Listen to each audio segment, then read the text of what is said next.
जय हिंद। स्वागत है आपका हमारे इस यूट्यूब चैनल में।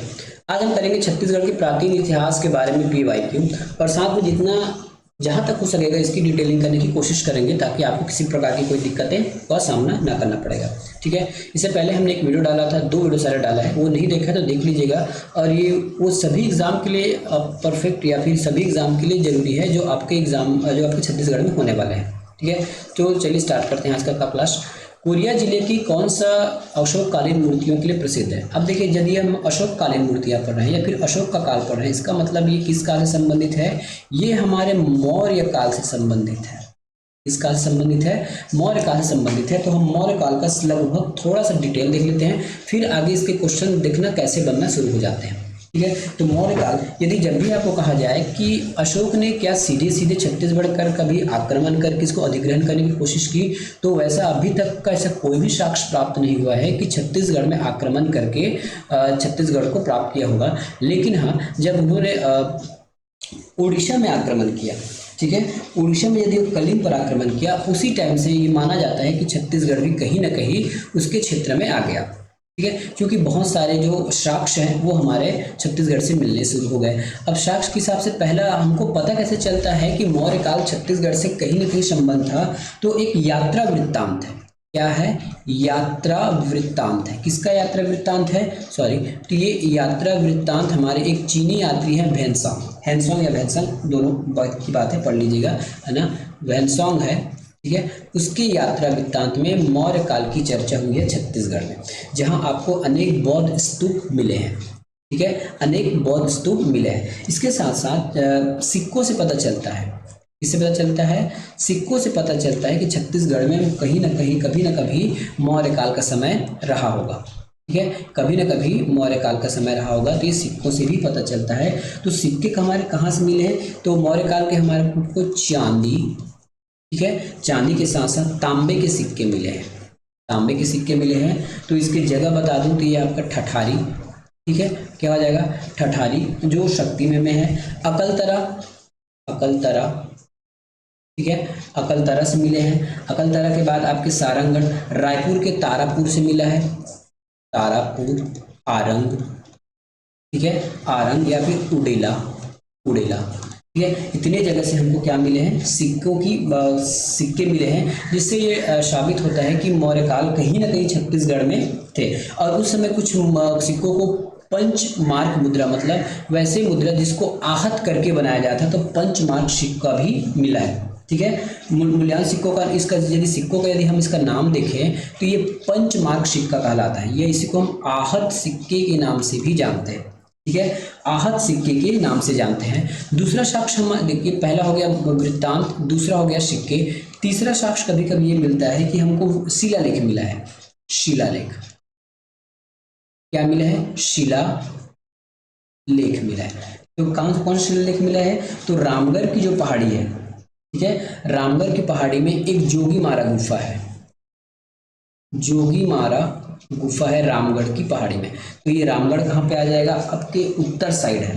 ठीक है, रामगढ़ की जो पहाड़ी है वो उत्तर साइड है, वहाँ हमको कुछ मिले हैं। और यहाँ पे पाली और ब्राह्मी लिपि में कुछ मिले हैं जो कि मौर्य कालीन की याद दिलाते हैं। या आप देखेंगे, यदि इंडियन हिस्ट्री पढ़ेंगे तो मौर्य काल में पाली और ब्राह्मी लिपि में शिलालेख लिखा जाता था। ठीक है, शिलालेख लिखा जाता था वहाँ पे। अब उस लेख से हम कुछ, सुनुका नाम की कोई एक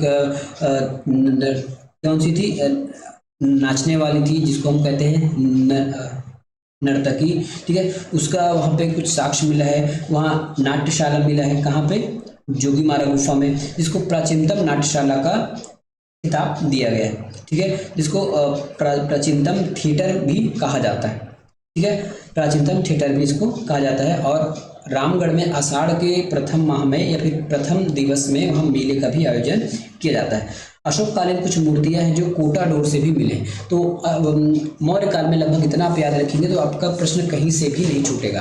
कोरिया जिले की कौन से स्थल अशोककालीन मूर्तियों के लिए प्रसिद्ध है? हरचौका, मनेन्द्रगढ़, घाघरा या फिर कोटा डोल। ठीक है, कोटा डोल। ये प्रश्न आपको पूछा है एससीएफ 2020 में, एससीएफ 2020 में। इसका उत्तर है कोटा डोल। क्या है उसका उत्तर? कोटा डोल। तो वर्तमान ये क्या चीज़ है हमारे, अब एमसीबी में आ गया है, क्या हो जाएगा? मनेन्द्र, भरतपुर, चिरमिरी, मनेंद्र भरतपुर चिरचिरमी जो जिला है, नया जिला, अब वहाँ आ जाएगा आपका कोटाडोर, वहाँ आपको देखने को मिलेगा। निम्नलिखित कथन को पढ़िए। प्राचीन छत्तीसगढ़ का उत्तरी भाग मौर्य साम्राज्य में सम्मिलित था। सरगुजा क्षेत्र की सीता बेंगरा और जोगीमारा गुफाओं में ब्राह्मी लिपि के मौर्यकालीन अभिलेख प्राप्त हुए हैं। अशोक के कलिंग अभिलेख से इसकी पुष्टि होती है। तो इसमें से कौन सा सही है आपको बताना है। तो इसका जो सही है 1 और 2 बस सही है, ठीक है। प्राचीन छत्तीसगढ़ का जो उत्तरी भाग था वो क्या था, मौर्य साम्राज्यों के सम्मिलित था। सरगुजा क्षेत्र के सीता बेगरा और जोगीमारा गुफा के ब्राह्मी लिपि में मौर्यकालीन सिक्के अभिलेख प्राप्त हुए, बिल्कुल सही है। तो अशोक के कलिंग अभिलेख से कहीं भी यह नहीं लिखा है कि छत्तीसगढ़ में उसकी राज शासन चलता था, ये कहीं भी नहीं लिखा है। तो ऑप्शन नंबर 3 गलत है।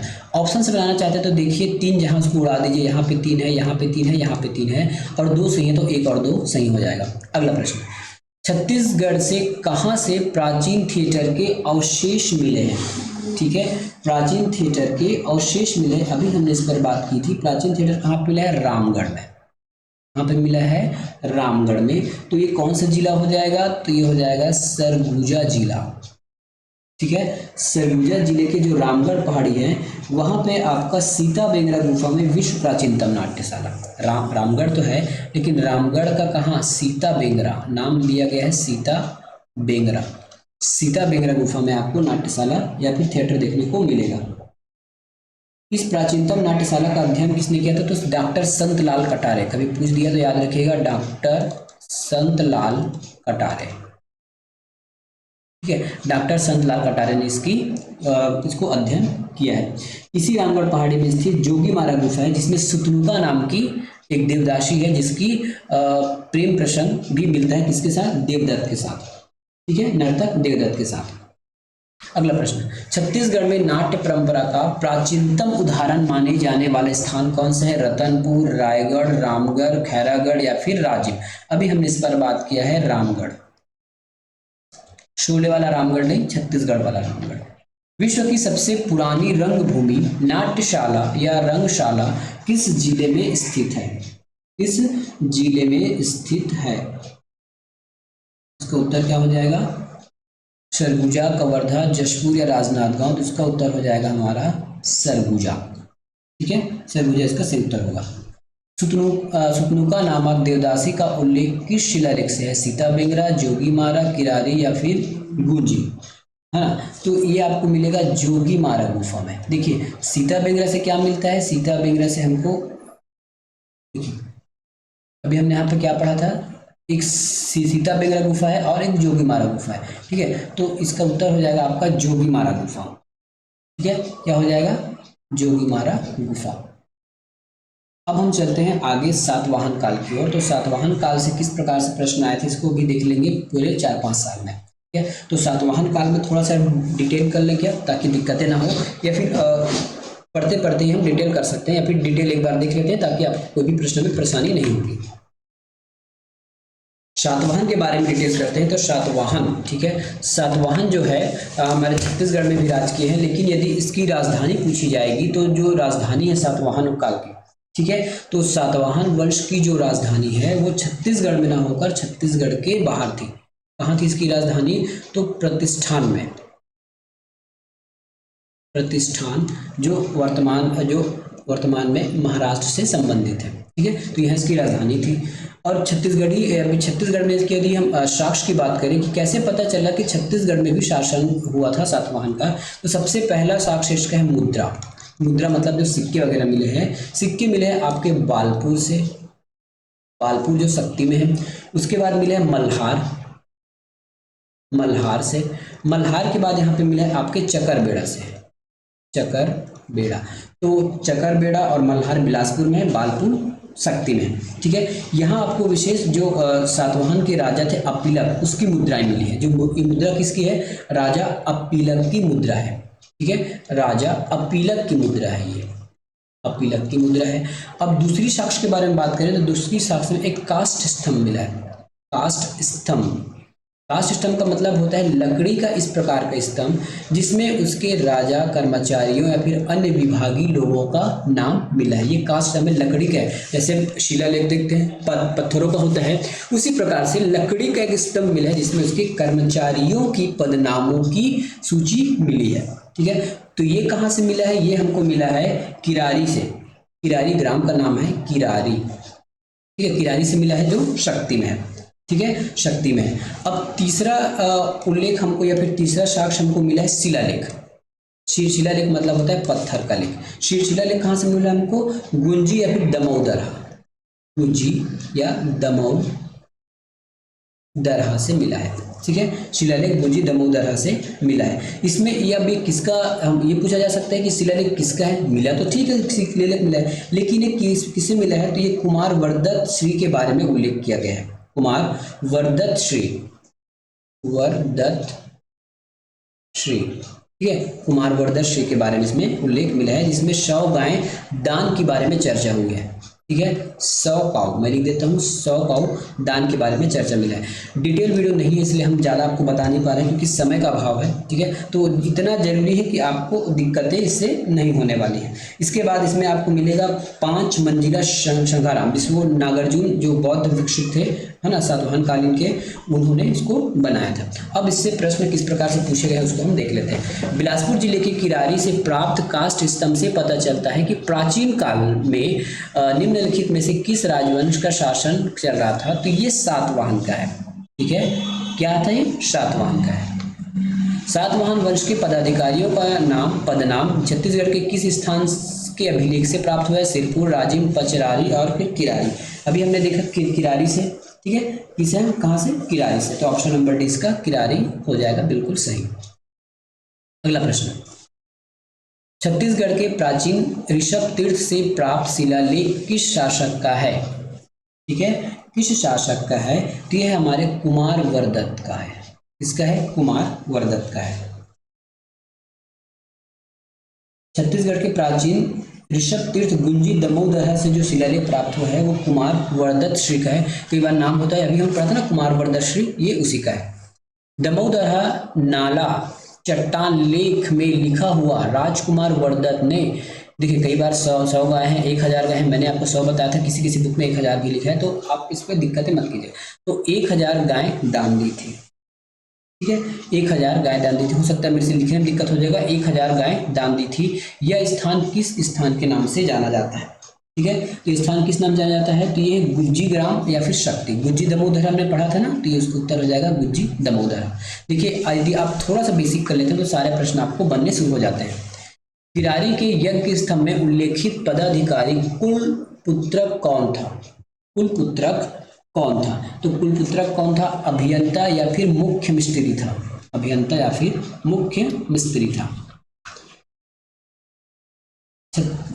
ठीक है, उसके बाद आता है आपका प्रयाग प्रशस्ति, ये आपका गुप्त काल आ गया। ठीक है, तो गुप्त काल आज हम लास्ट करेंगे गुप्त काल में, और गुप्त काल का थोड़ा सा हम डिटेल देख लेते हैं ताकि दिक्कतें ना हो। गुप्त काल के बाद हम नेक्स्ट पढ़ेंगे नल वंश। तो गुप्त काल बहुत बड़ा है, थोड़ा सा उसका डिटेल देख लेते हैं ताकि आपको दिक्कतें नहीं होगी भविष्य में।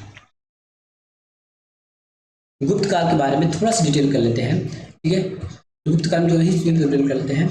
गुप्त काल, तो गुप्त काल का जो पता है वो कैसे चलता है हमको? गुप्त काल का पहला साक्ष्य हमारे पास है, एक है हरिसेन की एक प्रयाग प्रशस्ति है। ठीक है, हरिसेन थे जो गुप्त काल के जो समुद्रगुप्त के दरबारी कवि थे। ठीक है, जो हरिसेन जी थे जो समुद्रगुप्त के दरबारी कवि थे, उन्होंने लिखा है प्रयाग प्रशस्ति।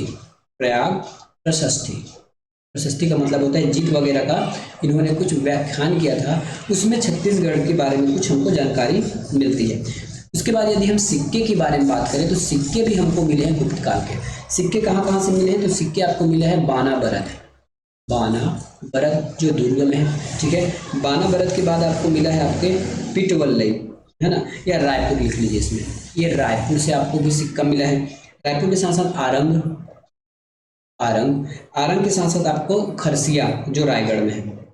ठीक है, खरसिया जो रायगढ़ में है, यहाँ से भी आपको कुछ साक्ष्य मिले हैं सिक्कों के। ठीक है, सिक्कों के साक्ष्य मिले हैं। तो इस सब से पता चलता है कि हमको हमें कि समुद्रगुप्त या फिर गुप्त वंश का छत्तीसगढ़ में कहीं ना कहीं किसी न किसी समय राज था।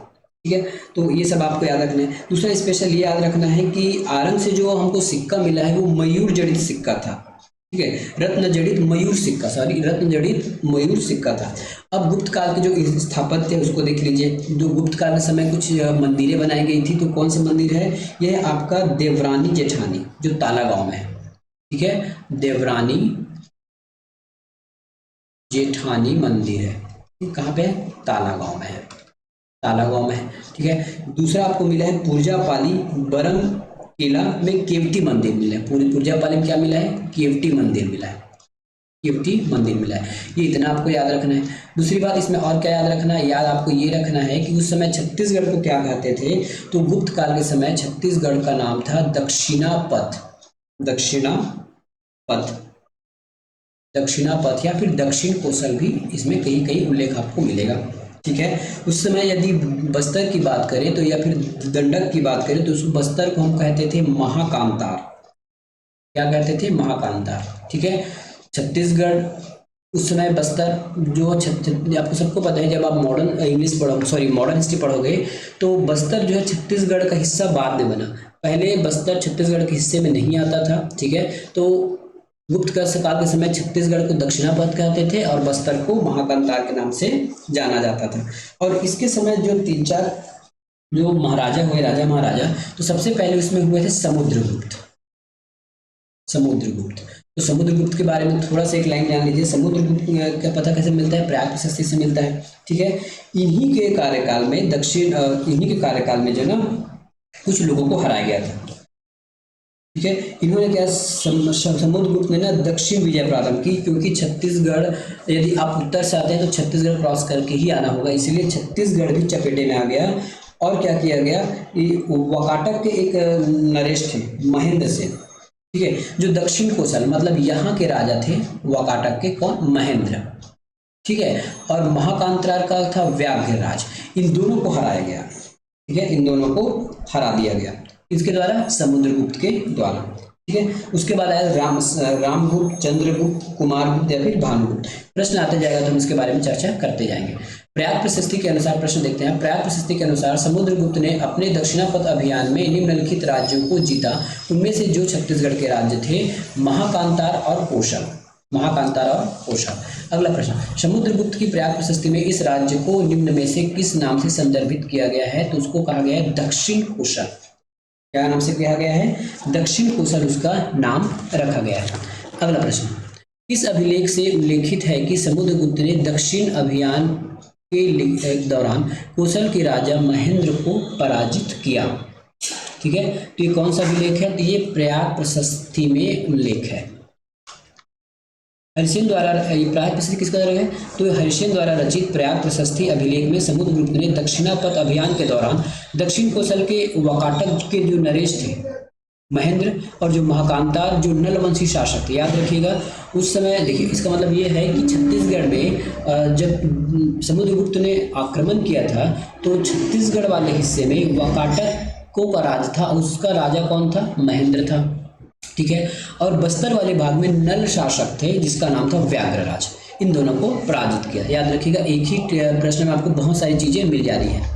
समुद्रगुप्त के दक्षिण अभियान में पराजित कोशल राज्य का राजा का नाम बताइए। कोशल के राजा अभी हमने देखा है महेंद्र, और ये व्याघ्रराज कौन थे? आपके बस्तर या फिर महाकांतार कहा जाता था, वहां का राजा था। निम्नलिखित कथन को पढ़िए। समुद्रगुप्त ने प्रयाग प्रशस्ति में छत्तीसगढ़ की कोशल कहा गया है, ये बिल्कुल सही है। समुद्रगुप्त ने अपने दक्षिण अभियान में कोशल के राजा महेंद्र को पराजित किया।